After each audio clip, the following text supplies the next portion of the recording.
Hello boys and girls, I hope आप सभी लोग बहुत अच्छे होंगे। मेरा नाम है Abhishek Mani Tripathi. Welcome to Learnify. तो आज इस वीडियो में हम डिस्कस करने वाले हैं एक बहुत ही important practical which is prism से रिलेटेड। देखिए, प्रिज्म का जो एक्सपेरिमेंट है ये बहुत ही ज्यादा इंपॉर्टेंट है, इजी भी है, बट इसके जो टर्म्स हैं, जो टर्मिनोलॉजी है वो बहुत ज्यादा डिफिकल्ट होती है कई बार लोगों के लिए।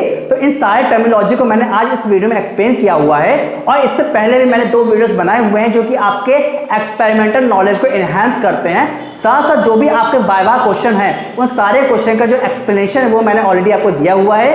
तो अगर आप सारे क्वेश्चन को देख लेते हैं तो आपको 100% प्रैक्टिकल में 30 आउट ऑफ 30 मिलना कंपलसरी है। तो इसलिए आप सारे वीडियो को देखिए, और हाँ, अगर कोई भी डाउट रह जाता है तो उस डाउट को कमेंट सेक्शन में जरूर बोलिए। और पहली बार इस वीडियो को देख रहे हैं वो लोग चैनल को सब्सक्राइब जरूर कर लें और बेल आइकन जरूर प्रेस करिए ताकि आपको ऐसी बहुत सारी वीडियोस की नोटिफिकेशन टाइम पर मिल सके। चलिए बात करते हैं बहुत ही इंपॉर्टेंट प्रैक्टिकल जो है आपका to find a angle of deviation with the help of a graph between angle of incidence and angle of deviation. मतलब क्या है, आपको यहाँ पे आपको एंगल ऑफ इंसिडेंट और एंगल ऑफ डेविएशन के बीच में एक ग्राफ ड्रॉ करना है, जहां पे उस ग्राफ को देख के आपको बताना है कि आपका एंगल ऑफ जो मिनिमम डेविएशन है वो कितना होगा। ठीक है, मतलब सिंपल है, आपका यहाँ पे जो पर्पस है वो है आपको फाइंड करना है angle of minimum deviation with the help of a graph, जो कि होगा एंगल ऑफ इंसिडेंट और एंगल ऑफ डेविएशन के बीच में। ठीक है, तो एक्चुअल एक्सपेरिमेंट में आपको चाहिए क्या क्या होता है मैं आपको बता रहा हूं। देखिए, यहाँ पे आप देख पा रहे हैं, सबसे पहले क्या होगा, आपको एक वुडन बॉक्स चाहिए होगा और आपको एक प्रिज्म चाहिए होगा। यहाँ पे आपके पास बहुत ज्यादा ऑपरेटर्स जरूरत नहीं होंगे।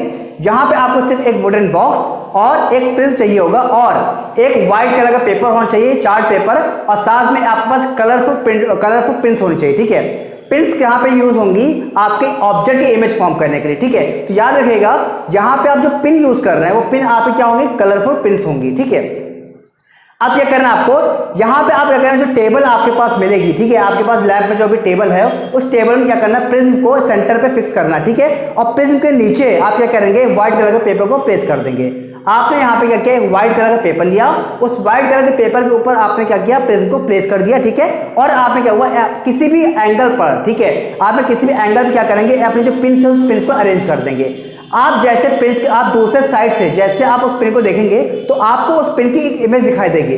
जैसे वो पिन की इमेज दिखाई दे रही है, आपको वहां पे क्या करना है, डॉट मेंशन कर देना है और उसके अकॉर्डिंग दोनों लाइंस को मिला देना है। यानी आपकी जो पहली पिन थी, जो ऑब्जेक्ट पिन थी, उस पिन के अकॉर्डिंग आपको क्या करना है, लाइन को मिला देना है, और जो आपकी दूसरी पिन थी, जो इमेज पिन आप देख पा रहे हैं, उसके अकॉर्डिंग आपको वहां पे लाइन को मिला देना है। तो आपको क्या करना है, ऐसे एक्सपेरिमेंट को कई बार रिपीट करने पे आपको इस तरह का एक डायग्राम, इस तरह का एक स्ट्रक्चर दिखाई देगा, जहां पे क्या करना है, आपको डिफरेंट टाइप के इंसिडेंट एंगल लेने हैं और डिफरेंट एंगल ऑफ इंसिडेंट के लिए आप क्या करना होगा, डिफरेंट आपको एंगल ऑफ डेविएशन मिलेगा। अब कैसे मिलेगा, देखिए एक्चुअल में क्या होता है, यहाँ पे आपको याद रखना है कि एंगल ऑफ डेविएशन होता क्या है एक्चुअल में। देखिए, मैंने आपको पहले बताया हुआ है, the angle between incident ray and emergent ray is known as angle of incidence. मतलब जो आपकी आपतित किरण होती है और जो निर्गत किरण होती है, उन दोनों के बीच का जो एंगल होता है उसको हम क्या बोलते हैं, विचलन कोण या फिर एंगल ऑफ डेविएशन बोलते हैं। ठीक है, तो आपको क्या करना है, जब आप यहाँ पे डायग्राम ड्रॉ करते हैं एक्सपेरिमेंट में, तो वो डायग्राम जो रेस ड्रॉ करते हैं उस रेस के आप एंगल को नोट करते हैं। जो आपकी इंसिडेंट रे होती है और जो इमर्जेंट रे होती है उनके बीच के एंगल को आपको क्या करना है, देख लेना है, किससे, with the help of projector. ठीक है, आप वहां पे एंगल को देख लेंगे और क्या करेंगे, आप ऐसे डिफरेंट टाइप के एंगल ऑफ इंसिडेंट के लिए आपको डिफरेंट एंगल ऑफ डेविएशन मिल जाएंगे। आप क्या करेंगे, इस तरह के टेबल को ड्रॉ कर लेंगे। ठीक है, जहां पे आपको ऑब्जर्वेशन टेबल में angle of incidents and angle of deviation को नोट डाउन कर लेना है। अब आपको क्या करना है, एक ग्राफ पेपर लेना, उस ग्राफ पेपर पर क्या करना है, आपको एक्स एक्सिस पर आप एंगल ऑफ इंसिडेंट को ड्रॉ कर लेंगे, और जो आपकी वाई एक्सिस होगी वहां पे आप क्या करेंगे, एंगल ऑफ डेविएशन की वैल्यूज को नोट डाउन कर लेंगे। ठीक है, तो आपको यहां पर एंगल ऑफ इंसिडेंट की डिफरेंट वैल्यूज को नोट करना है और एंगल ऑफ डेविएशन की डिफरेंट वैल्यूज को नोट डाउन कर लेना है। ठीक है, इसके बाद क्या करेंगे, आप सारी वैल्यूज को मिलाएंगे। सारी वैल्यूज को मिलाने के बाद आपको कुछ इस तरह का ग्राफ दिखाई देगा, जो कि आप देख पा रहे हैं, आपको इस तरह का एक ग्राफ दिखाई देगा। जहां पे आप ग्राफ को देखेंगे तो आपका जो ग्राफ है वो क्या है, यू शेप का आएगा। याद रखिएगा कि आप जब भी ग्राफ ड्रॉ करेंगे तो आपका जो ग्राफ का शेप होगा वो कैसा होगा, एक यू शेप का होगा। तो जहां पे देखिए, आप देख पा रहे हैं, जिस केस में जब आपका यू शेप जो फॉर्म हो रहा है, जहां पे क्या हो रहा है, आपका जो डेविएशन है वो क्या हो रहा है, मिनिमम वैल्यू शो कर रहा है, आपको वो वैल्यू वहां पे क्या करना है, ग्राफ से कैलकुलेट कर लेनी है और आपको वही क्या हो जाएगा, आंसर हो जाएगा। ठीक है, तो जिस एंगल एंगल ऑफ इंसिडेंट पर आपका जो एंगल ऑफ डेविएशन होता है वो मिनिमम होता है, वो कब होता है, जब आपका एंगल ऑफ इंसिडेंट और एंगल ऑफ इमर्जेंट क्या हो, इक्वल हो। ठीक है, तो ये आपसे कई सारे क्वेश्चन वाइवा पूछता है। तो चलिए डिस्कस करते हैं कि वाइवा के कौन कौन से क्वेश्चन इसमें में आते हैं। तो पहला जो इंपॉर्टेंट क्वेश्चन आपसे पूछा जाता है वो ये है, आप नोट डाउन करिएगा कॉपी पेन लेकर, कौन कौन से क्वेश्चन है उन सारे क्वेश्चन को देखिए, और अगर कोई भी अगर आपके मन डाउट होता है, समझ में नहीं आता है, तो आप कमेंट में जरूर पूछिएगा, ठीक है। तो क्वेश्चन पहला आपसे पूछता है what is a prism. Prism actual में होता क्या है, पहले तो आप ये याद रखिएगा, ठीक है। दूसरा क्वेश्चन आपसे पूछता है कि जो आपका एंगल ऑफ डेविएशन होता है वो क्या होता है, ठीक है, एंगल ऑफ डेविएशन पूछ सकता है। तीसरा आपसे क्वेश्चन पूछता है एंगल ऑफ मिनिमम डेविएशन क्या होता है और कंडीशन फॉर मिनिमम डेविएशन क्या होती है। ये आपसे कुछ क्वेश्चन हो गए। इसके साथ साथ आपसे पूछता है डिस्पर्जन ऑफ लाइट क्या है। देखिए ये आपका क्लास 10 का पोर्शन है, तो डिस्पर्जन ऑफ लाइट भी यहाँ पूछ सकता है, तो आप उसको भी याद करके जाइएगा, ठीक है। साथ साथ डिस्पर्जन ऑफ लाइट का रीजन क्या है वो भी चीज आपसे पूछ सकता है, तो वो भी आपको पता होना चाहिए कि एक्चुअल में जो लाइट होती है वो 7 कलर में स्प्लिट होती है वो क्यों होता है, उसका रीजन क्या है, तो ये भी आपसे पूछ सकता है। साथ साथ आप देखते हैं जो आपका पैटर्न दिखाई देता है वेबग्योर में आपसे पूछ सकता है कि जो वायलेट है उसकी बेंडिंग सबसे ज्यादा क्यों हो रही है, इसका रीजन क्या है, और रेड की बेंडिंग सबसे कम क्यों हो रही है उसका रीजन क्या है। तो यहाँ पे ये भी क्वेश्चन आपसे पूछता है, ठीक है। ये आपके क्लास 10 के टॉपिक्स थे, तो आप इसको एक बार जरूर पढ़ लीजिएगा, क्योंकि कोई भी एक्सपेरिमेंट जब आप करते हैं तो उसके जो बेसिक क्वेश्चन है उससे एग्जाम में बहुत ज्यादा क्वेश्चन पूछता है। रीजन उसका क्या होता है कि उसको लगता है कि बच्चे को एक्चुअल बेसिक नॉलेज एटलीस्ट होनी ही चाहिए, तो आपसे डिफिकल्ट क्वेश्चन पूछने की जगह पे वो आपसे पहले जो प्राइमरी लेवल क्वेश्चन है वो आपसे जरूर पूछेगा, तो आप पहले उतना जरूर पढ़ लीजिएगा। इसके बाद अगर बात करते हैं कुछ एडवांस क्वेश्चंस की, तो वो है आपका डिस्पर्सिव पावर क्या होता है, ठीक है। डिस्पर्सिव पावर और एंगुलर डिस्पर्जन, ये आपसे दो बहुत इंपॉर्टेंट क्वेश्चन है, और इसका फॉर्मूला डिस्पर्सिव पावर का और एंगुलर डिस्पर्जन का आपसे फॉर्मूला पूछा जा सकता है।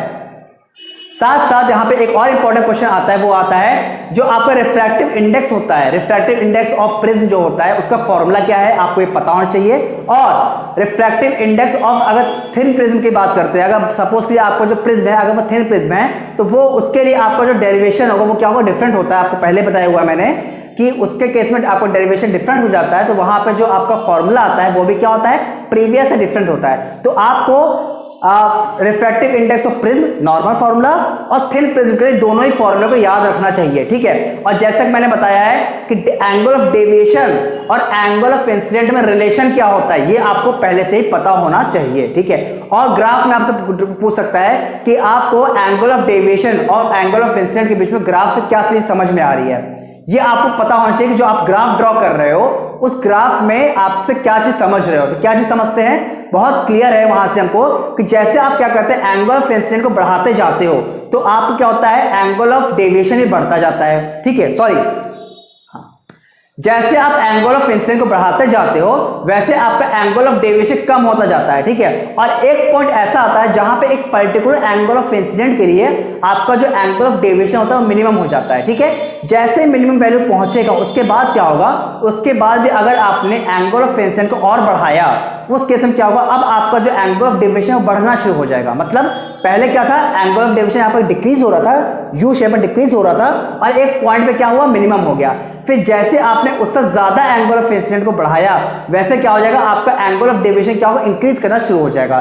तो इसका मतलब ये होता है कि आपका जो यहाँ पे जो ग्राफ है, जो वेरिएशन देख रहे हैं आप लोग एंगल ऑफ इंसिडेंट और एंगल ऑफ डेविएशन के बीच में, वो कैसा यू शेप का है। पहले क्या होगा, डिक्रीज होगा, बाद में क्या होगा, इंक्रीज करना शुरू हो जाएगा, ठीक है।